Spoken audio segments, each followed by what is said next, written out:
Ya, salam Bapak Ibu dan saudara-saudara yang dikasihi Tuhan. Biarlah damai, sejahtera, dan kasih karunia dari Allah Bapa kita dan dari Tuhan Yesus senantiasa dilimpahkan di dalam setiap kehidupan kita. Haleluya.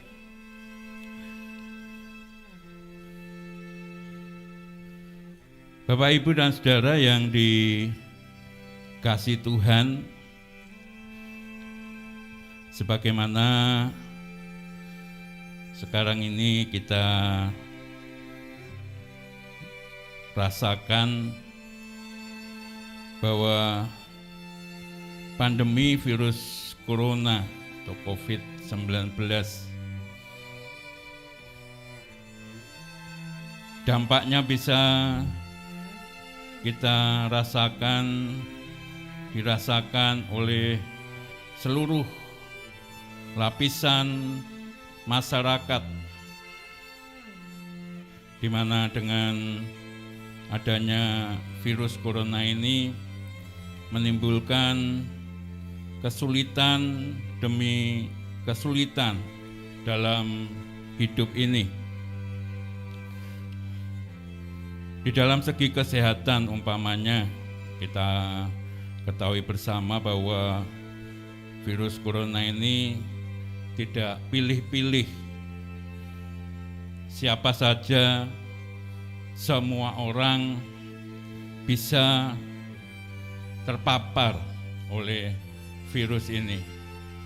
Baik yang masih anak-anak, remaja, pemuda, ya, dewasa, bahkan juga yang sudah lanjut usia sekalipun, ya, semua bisa terpapar oleh virus corona ini. Dan itu sudah menjadi kenyataan bagaimana banyak orang yang meninggal karena terpapar virus corona ini. Bukan saja di Indonesia, tetapi juga bahkan hampir di seluruh bangsa-bangsa yang ada di dunia ini, sehingga mendatangkan kesulitan, ketakutan, kegentaran di dalam menghadapi ini, karena kita tidak tahu, ya, tiba-tiba kemudian tahu-tahu sudah terpapar, ya, sekalipun sudah dengan prokes yang ketat, tapi masih saja bisa terpapar oleh virus corona ini. Demikian juga yang kita rasakan dalam bidang ekonomi, mulai dari tingkat yang paling atas sampai tingkat yang paling bawah, ya, semua terdampak di dalam perekonomiannya. Salah satu contoh, anak saya itu bekerja di perusahaan peternakan. Saat ini dia katakan bahwa secara produksi, ya, tidak ada masalah, ya, produksinya bagus, hasilnya bagus, tetapi dalam pemasarannya yang mengalami masalah karena kondisi perekonomian rakyat yang sangat menurun, kemudian daya beli masyarakat itu berkurang, maka penyerapan produk itu juga sangat berkurang, ya, sehingga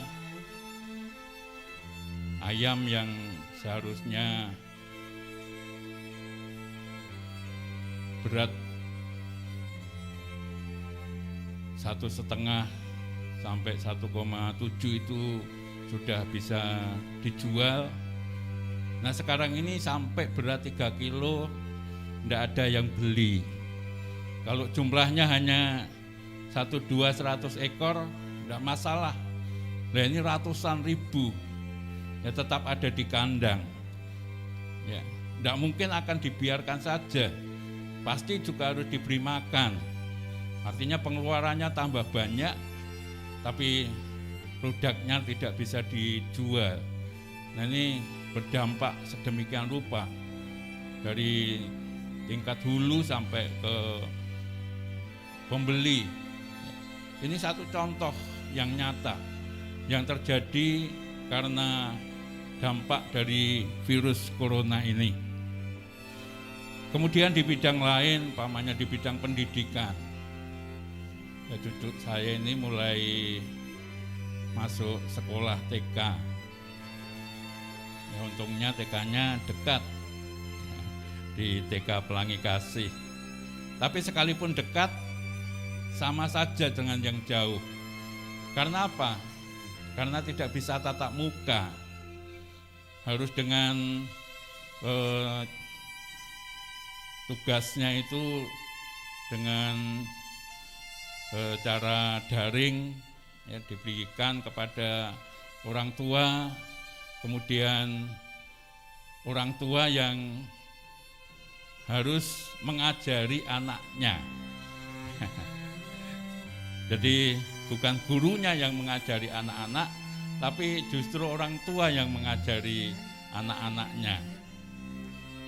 Ini juga menjadi satu kesulitan. Saya membayangkan kalau kedua orang tuanya kerja, terus di rumah hanya ada asisten rumah tangga, bagaimana mengajar anak-anak, padahal mereka masih sangat-sangat perlu bimbingan. Umpamanya saat ini disuruh menghafal namanya, ya, ternyata itu pun tidak mudah, ya, menghafal namanya. Seperti Kaela itu kan panjang namanya, ya. Yohana Mikaela Kartikasari. Nyebut Mikaela saja susah, suruh ngapake Yohana Mikaela Kartikasari itu, ya akhirnya utinya yang ngajar. Kalau sekolah biasa kan mestinya gurunya yang ngajari, lah ini harus utinya. Kalau utinya yang ngajari kadang-kadang ya males, enggak mau dan lain sebagainya. Ini hanya dari tingkat TK saja. Kemudian suruh nyebut gurunya satu-satu. Ya, baru perkenalan ini saja sudah sulit, apalagi nanti kalau masuk dalam pelajaran. Ya, bukan pelajarannya yang susah untuk diajarkan, tapi bagaimana membimbing anak-anak ini supaya mereka bisa patuh, bisa duduk diem, ya bisa belajar. Ini di bidang pendidikan sangat-sangat terdampak. Kemudian juga di dalam sosial kemasyarakatan, kita tahu ibadah-ibadah ditutup dalam PPKM darurat sekarang yang diganti dengan PPKM level, ya level 4, level 3, level 2, level 1. Ini kan juga satu kesulitan, bagaimana bisa membawa jemaat untuk tetap bisa menerima kebenaran-kebenaran firman Tuhan, untuk bisa setia di dalam bersekutu dan lain sebagainya. Bapak, Ibu, dan saudara yang dikasihi Tuhan, kesulitan demi kesulitan yang dialami ya saat ini dalam menghadapi pandemi virus corona. Tapi kalau kita memperhatikan di dalam kehidupan ini bahwa kesulitan demi kesulitan itu tidak saja saat ini saja, tapi masa demi masa juga ada kesulitan-kesulitan, ada tantangan-tantangan yang terjadi di dalam setiap kehidupan umat manusia. Kalau kita melihat, merenungkan ya tokoh-tokoh di dalam Alkitab, di mana mereka juga mengalami kesulitan demi kesulitan di dalam hidupnya. Misalnya Musa itu menjadi pemimpin besar bagi bangsa Israel, tetapi sudah mengalami kesulitan sejak lahirnya. Karena saat itu orang yang atau anak yang lahir laki-laki ya harus dibinasakan. Nah, Musa harus mengalami kesulitan. Dia harus dikintirkan di sungai. Ya, kemudian ditemu oleh anak Firaun dan lain sebagainya. Masih banyak kesulitan yang dihadapi oleh Musa. Demikian Yusuf, sebelum dia menjadi penguasa atas Mesir pada waktu itu, perjalanan hidupnya diperhadapkan dengan begitu banyak kesulitan, begitu banyak tantangan, begitu banyak persoalan. Demikian juga Daud, demikian juga dalam perjanjian baru kita melihat bagaimana orang-orang yang percaya kepada Tuhan Yesus mengalami kesulitan dalam hidupnya. Para rasul juga demikian, bahkan Tuhan Yesus sendiri ketika ada di dalam dunia mengalami banyak kesulitan yang harus dihadapi. Jadi kesulitan demi kesulitan itu akan tetap ada di dalam kehidupan ini dari masa ke masa. Nah, yang menjadi persoalan adalah bukan kesulitan apa yang sedang terjadi, tetapi bagaimana kita menyikapi, bagaimana kita mengatasi kesulitan demi kesulitan yang kita alami di dalam setiap kehidupan kita. Sebab sesulit apapun jalan yang harus kita tempuh, seberat apapun beban yang harus kita pikul, kita tidak boleh berhenti melangkah, kita tidak boleh menyerah, kita tidak boleh putus asa di dalam menghadapi kesulitan demi kesulitan yang terjadi. Maka mari kali ini kita akan belajar dari satu tokoh Alkitab, yaitu seorang perempuan yang bernama Esther. Ketika saat itu menghadapi kesulitan bukan bagi dirinya sendiri tetapi bagi bangsa Israel atau orang-orang Yahudi yang pada waktu itu ada di pembuangan. Kita akan membaca di dalam kitab Esther pasal yang keempat, ayat yang ke-16. Dikatakan demikian firman Tuhan. Pergilah, kumpulkanlah semua orang Yahudi yang terdapat di Susan dan berpuasalah untuk aku. Janganlah makan dan janganlah minum 3 hari lamanya, baik waktu malam, baik waktu siang. Aku serta dayang-dayangku pun akan berpuasa demikian. Dan kemudian aku akan masuk menghadap raja. Sungguh pun berlawanan dengan undang-undang. Kalau terpaksa aku mati, biarlah aku mati.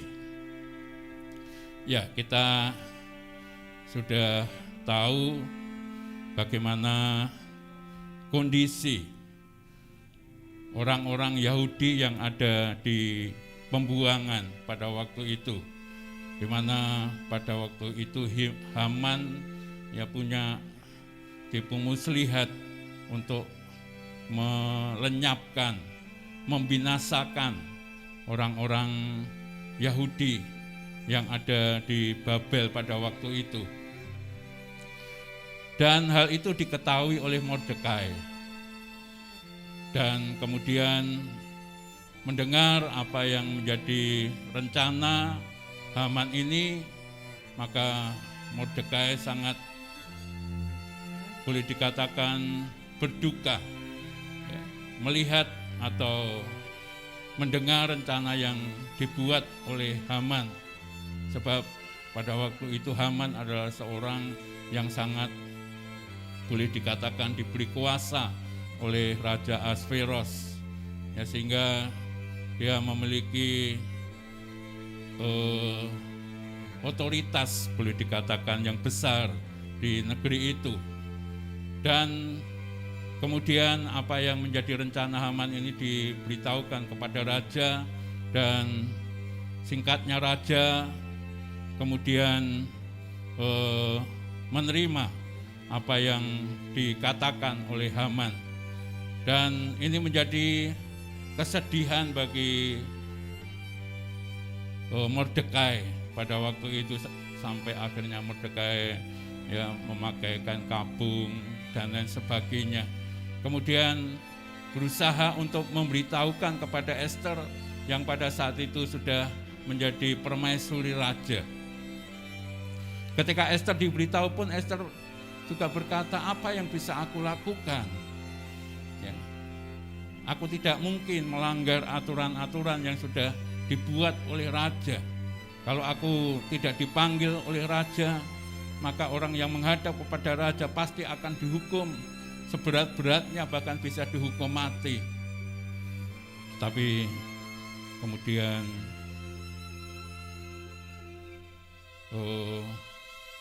Mordekai berkata kepada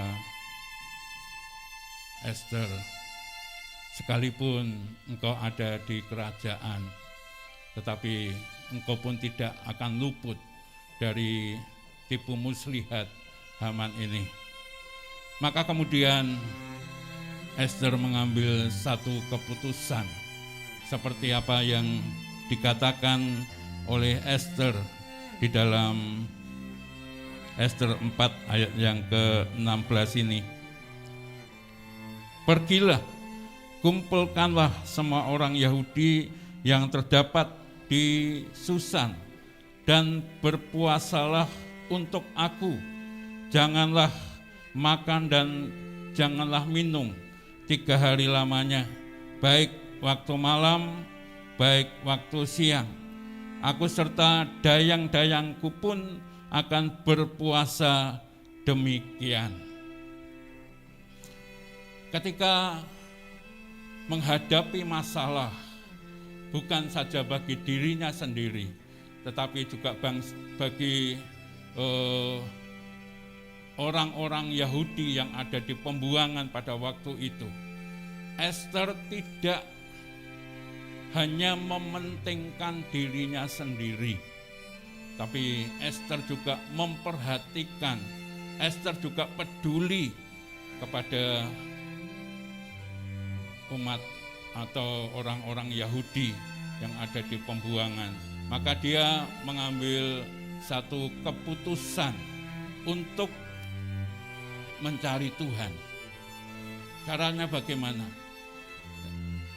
Dia melalui Hattach memberitahukan kepada Mordekai agar supaya mengumpulkan orang-orang Yahudi, dan dia sendiri dengan dayang-dayangnya juga akan berpuasa.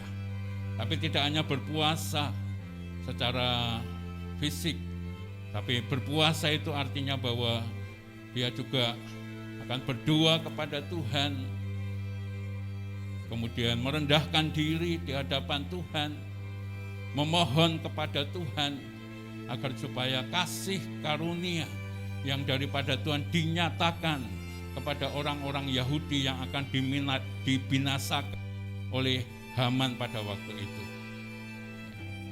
Ini yang pertama yang dilakukan oleh Ester, dan mengajak kepada semua orang-orang Yahudi.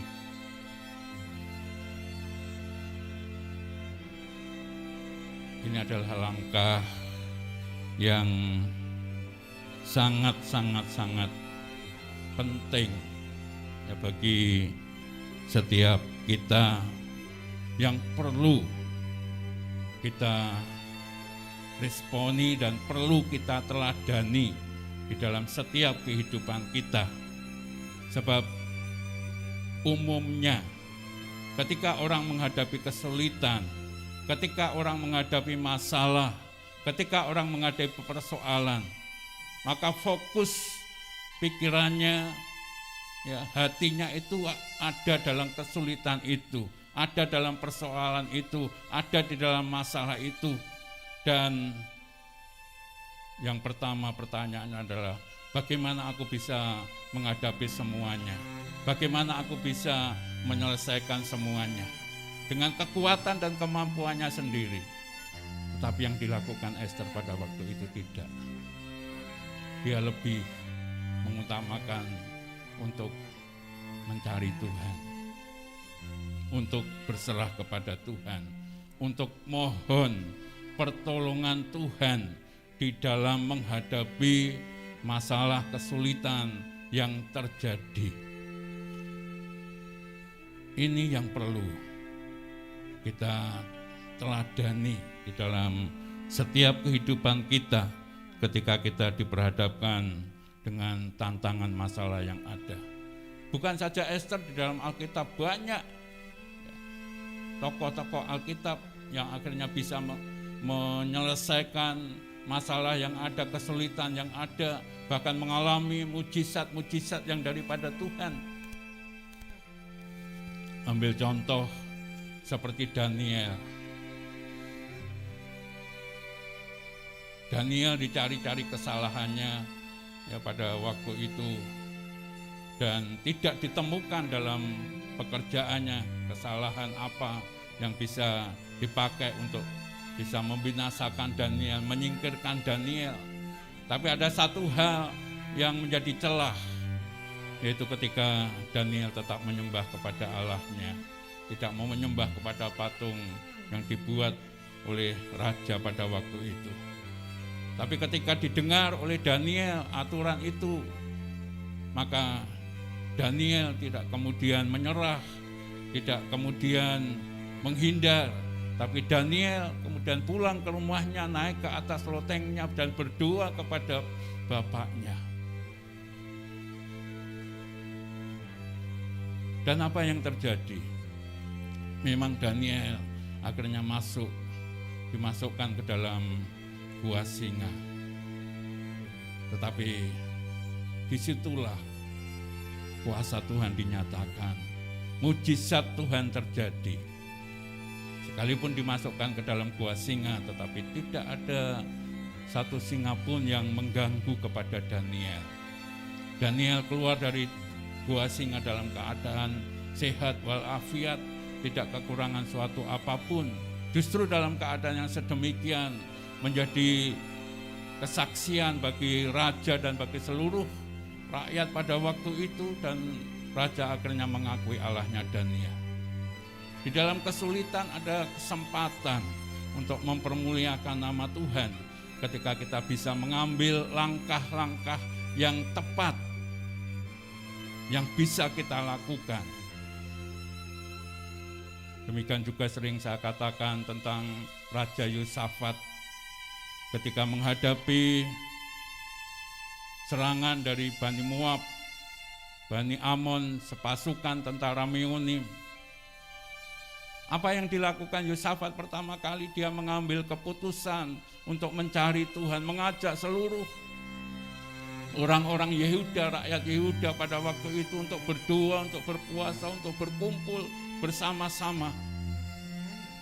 Dan Allah bertindak dengan luar biasa. Bukan saja kesulitan bisa diatasi, musuh-musuhnya bisa dikalahkan, tetapi Yosafat mendapatkan jarahan yang luar biasa atas semuanya itu. Demikian juga Daud yang begitu terkenal menjadi raja besar bagi bangsa Israel sampai akhir hidupnya. Daud tidak pernah lepas dari kesulitan-kesulitan yang ada. Tapi di atas semuanya itu Daud selalu bisa menyelesaikan, menghadapinya, karena Daud selalu hidup mengutamakan Tuhan, berserah kepada Tuhan, mengandalkan Tuhan di dalam hidupnya. Sehingga kita bisa melihat semua orang-orang itu mengalami keberhasilan demi keberhasilan, kemenangan demi kemenangan. Kalau kita membaca di dalam kitab 2 Tawarikh pasal yang ke-7 ayat yang ke-14, firman Tuhan mengatakan, dan umatku yang atasnya namaku disebut merendahkan diri, berdoa dan mencari wajahku, lalu berbalik dari jalan-jalannya yang jahat, maka aku akan mendengar dari surga dan mengampuni dosa mereka serta memulihkan negeri mereka. Ini adalah janji Tuhan. Ini adalah kebenaran firman Tuhan. Dan kita sangat percaya setiap janji dan kebenaran firman Tuhan pasti akan digenapi. Ketika kita melakukan apa yang menjadi bagian kita, maka Tuhan akan melakukan bagiannya dengan dahsyat dan luar biasa.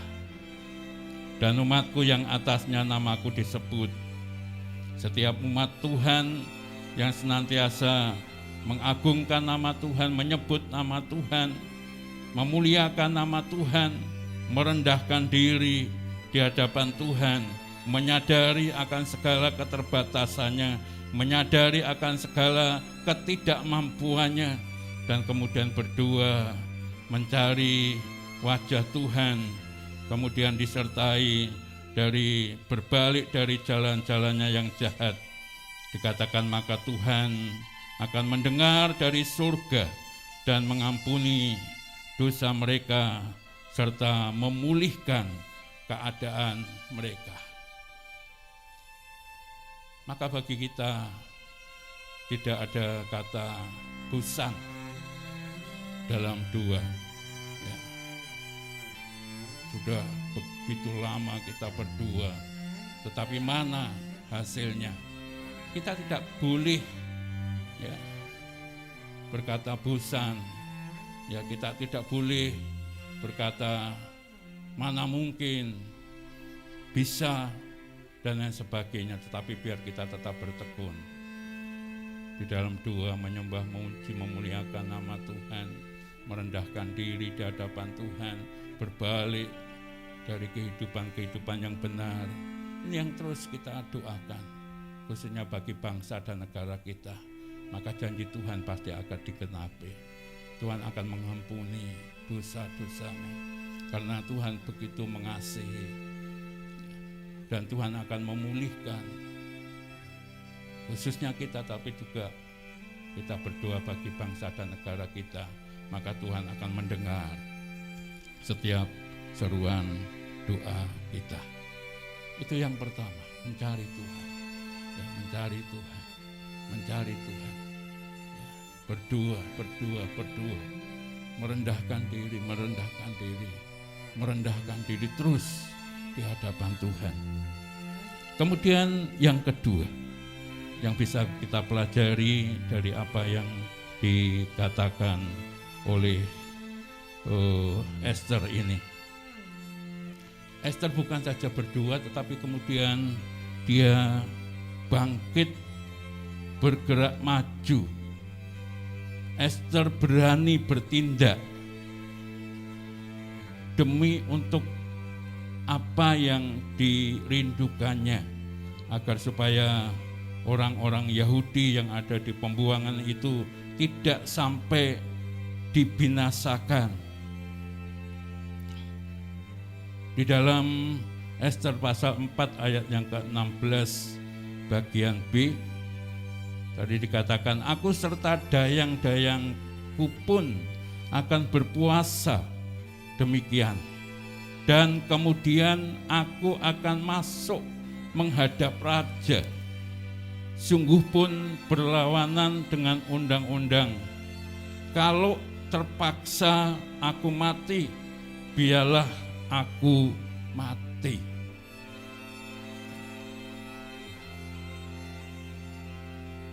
Esther tidak saja memerintah kepada orang-orang Yahudi, tetapi Ester sendiri sekalipun ada di dalam istana, dia juga bertindak. Aku juga akan berpuasa bersama-sama dengan dayang-dayangku. Nah, setelah selesai berpuasa, tidak saja menunggu kapan nanti akan terjadi mujizat pertolongan Tuhan, tidak. Tapi kemudian Ester melangkah bangkit, dikatakan, aku akan masuk menghadap raja, sungguh pun berlawanan dengan undang-undang. Kalau terpaksa aku mati, biarlah aku mati. Ini satu langkah yang dilakukan oleh Ester. Ya, Ester sangat tahu apabila menghadap kepada raja tanpa ada kehendak atau panggilan dari raja, maka hukumnya adalah mati. Ya, karena tidak dikehendaki kok datang. Ya, undang-undangnya begitu memang. Tapi Tuhan itu ketika kita berdua, ya, Bapak Gembala seringkali mengatakan, maka Tuhanlah yang bekerja. Ketika kita berdua, Tuhan yang bekerja. Dan disitulah Tuhan mulai bekerja. Yang seharusnya, karena undang-undang mengatakan ketika raja tidak memanggil, maka yang datang kepada raja, yang menghadap kepada raja harus dihukum mati. Tapi pada waktu itu tidak. Ester bahkan disambut oleh raja, kemudian ditanya oleh raja, apa yang engkau minta pasti aku berikan, sekalipun seluruh kerajaan aku akan berikan kepadamu. Ini bukan karena Ester, tetapi karena Tuhan. Mengapa bisa demikian? Karena Ester mohon kasih karunia yang daripada Tuhan ketika dia berdoa bersama-sama. Mujizat Tuhan dinyatakan.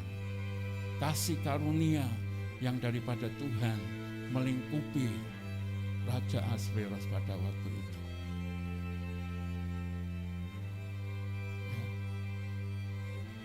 Bagi Tuhan tidak ada yang mustahil, Bapak Ibu dan Saudara yang dikasih Tuhan.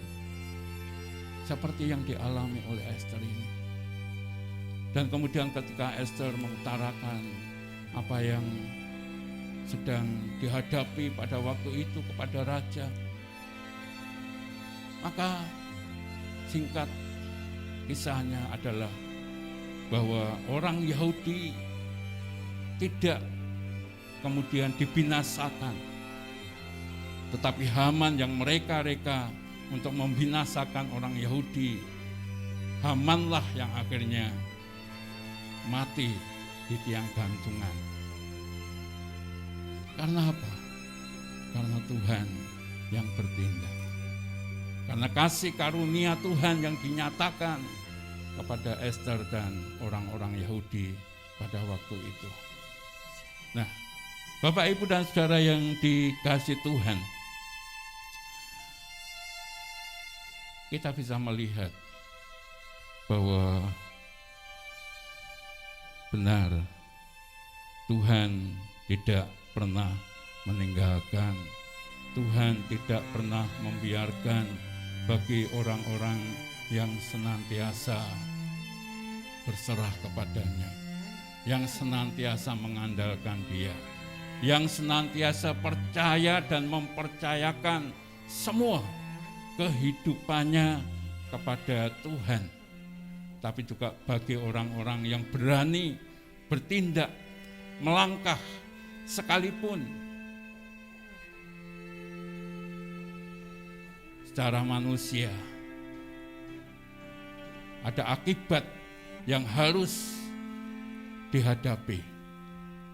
Tapi toh akhirnya kita bisa melihat bahwa Tuhan begitu luar biasa membela yang seharusnya secara undang-undang dibunuh mati, tetapi Tuhan tetap membiarkan Ester hidup. Bahkan seluruh umat Yahudi pada waktu itu hidupnya tetap eksis. Maka di tengah-tengah masa-masa yang sukar ini, mari kita tetap hidup mengutamakan Tuhan, percaya dan mempercayakan kepada Tuhan, dengan setia kepada Tuhan, dengan hidup benar di hadapan Tuhan, mengandalkan Tuhan melalui doa-doa kita, dan kita berani bertindak, melangkah. Sebab ketika kita melangkah satu langkah, Tuhan sudah terlebih dahulu melangkah lebih maju di hadapan kita. Dan Tuhan yang senantiasa akan membela kita semua. Sehingga sekalipun kita berjalan di lembah-lembah kekelaman, kita tidak takut. Sebab Tuhan yang senantiasa beserta dengan kita. Seperti apa yang dikatakan oleh Daud di dalam kitab Mazmur pasal 23 ayat yang keempat. Itu bukan saja gubahan Daud yang indah, tetapi itu adalah pengalaman hidup Daud bersama-sama dengan Tuhan. Ya, puji Tuhan, Tuhan memberkati kita sekalian. Amin.